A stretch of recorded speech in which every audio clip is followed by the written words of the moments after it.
Thank you, Mr. Chairman. I wanted to start by saying you've really done some remarkable work, Chairman Gensler, over the last 4 years. You've taken on important fights for taxpayers, for consumers. You've shown some real backbone, something that I hope would act as a model for some of the other leaders of our regulatory agencies. You've laid out a roadmap for the CFTC to follow in the years to come, and really done a great job in identifying priorities, where we should be, what we should do. But I have a specific follow-up question to what you've laid out. And that is, as you know, the CFTC has been under sustained pressure to delay implementing the rules that you have already worked out. And so my question is, could you comment on how important it is to stick to the timetables that the CFTC has laid out? Thank you for that question. I think it's important, one, because 8 million people lost their jobs.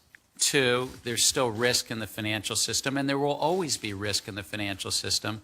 And if we're going to truly end too big to fail, we need to cover and finish off these transparency and risk reduction things. And then three, sometimes a deadline just helps people come into compliance. You were a professor, you know that sometimes having those deadlines, people, and so we'll work with market participants to smooth the transition, and where appropriate, use our tools to give them some relief, but stick to the deadlines. Good. Thank you very much, Mr. Chairman. So I wanted to ask both of you a question about enforcement. We've spoken individually about enforcement multiple times.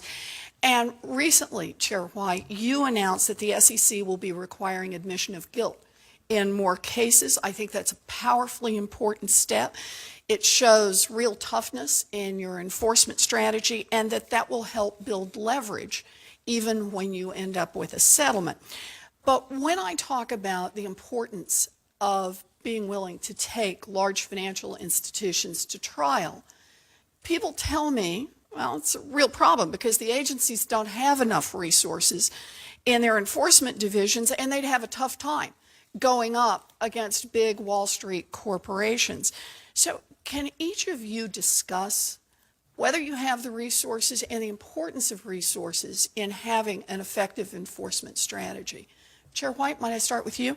Yes, there's no question that additional resources are essential to our successful enforcement strategy, including the change that you're referencing.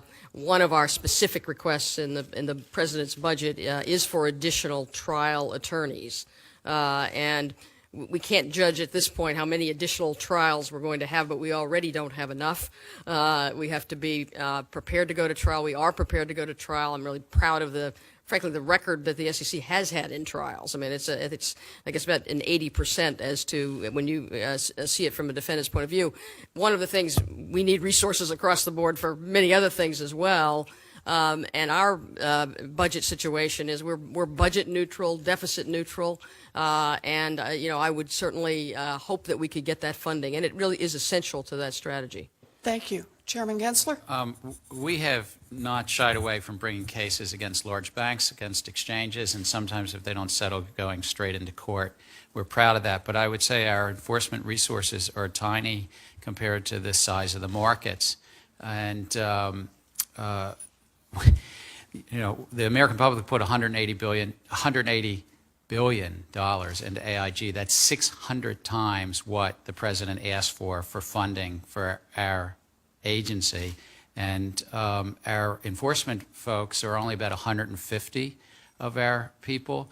And unfortunately, we're trying to make the best decisions, but often we have to delay justice because we don't have the right resources. That's a very important point. Thank you very much. It seems clear that if Congress wants to have a tough watchdog, it needs to make sure that the dog hasn't been starved. So I appreciate your comments on this. I have one more question, and that's for you, Chair White. One share, one vote has long been a bedrock principle of corporate governance. In recent years, however, a number of companies, Facebook, LinkedIn, Groupon, have given special insiders voting powers that are far greater than those available to the investing public. This can have short-term benefits, of course, in some cases, but it undermines the basic concept of ownership and says, in effect, that some inside owners can help themselves, even if it's at the expense of other outside owners. Now, last October, the Council of Institutional Investors wrote letters to the New York Stock Exchange and NASDAQ requesting that they prohibit companies seeking an initial listing from having unequal voting rights. I wrote a follow-up letter to the exchange last month. I haven't gotten a very encouraging reply. Chair White, do you support the principle of one share, one vote? And if so, do you have a position on whether or not the exchanges should require it? I think it's that is the voting rights and the voting rights structure is kind of dictated by state law, actually. But and the SEC years ago actually attempted to act in this space in that direction, but there was an authority issue that the court overturned the action that the SEC did take. So if there is to be movement in that direction, and I can't prejudge it because I'd have to judge it when it comes in, it would come from the SROs. I mean, in terms of what, the legal decision, I think, as to the SEC's authority would not certainly necessarily preclude the SROs. They do have a rule that prohibits disenfranchisement, but that's different than what you're talking about. No, I understand that. And the question I was asking is basic support for the idea of one share, one vote.